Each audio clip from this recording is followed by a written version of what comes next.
Neudorf, le plaisir du jardinage responsable.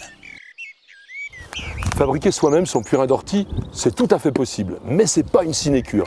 Il faut d'abord prendre des gants, la plante est urticante, il faut trouver bien sûr l'endroit, mais il va falloir laisser macérer 1 kg de ces orties dans environ 10 litres d'eau pendant une quinzaine de jours et obtenir un liquide très nauséabond avant de pouvoir l'utiliser.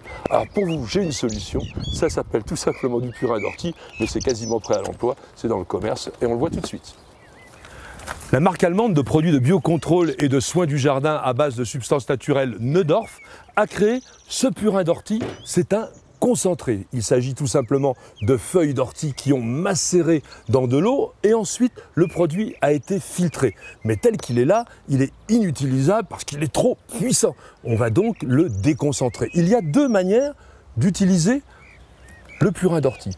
Soit en pulvérisation, en application foliaire, parce que le produit peut être absorbé par les feuilles.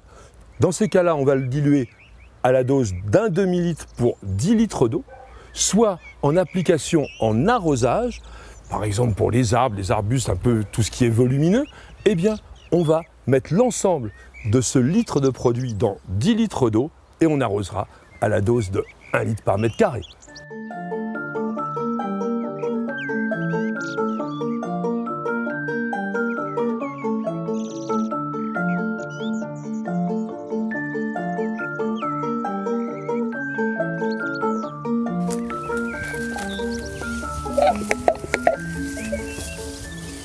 Donc on applique ce purin d'ortie dilué bien sur le feuillage, mais à quoi peut-il donc bien servir? Eh bien, n'en déplaise à mes amis de la culture biologique, ce n'est pas la panacée universelle comme certains l'imaginent, ce n'est ni un herbicide, ni un insecticide, ni un fongicide, ça c'est certain. En revanche, c'est un excellent engrais naturel, un engrais qui va apporter beaucoup d'oligo-éléments, de micro-petites choses qui vont renforcer les défenses naturelles de la plante. Et c'est en ça que l'on appelle le purin d'ortie, ainsi que d'ailleurs les autres macérations végétales, des éliciteurs, c'est-à-dire des substances qui permettent à la plante de mieux exprimer toutes ses défenses naturelles.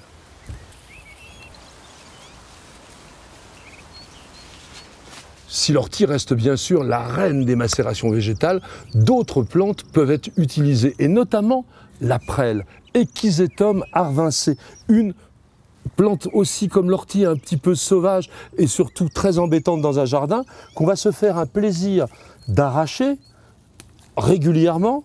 Et cette plante est extrêmement riche en silice.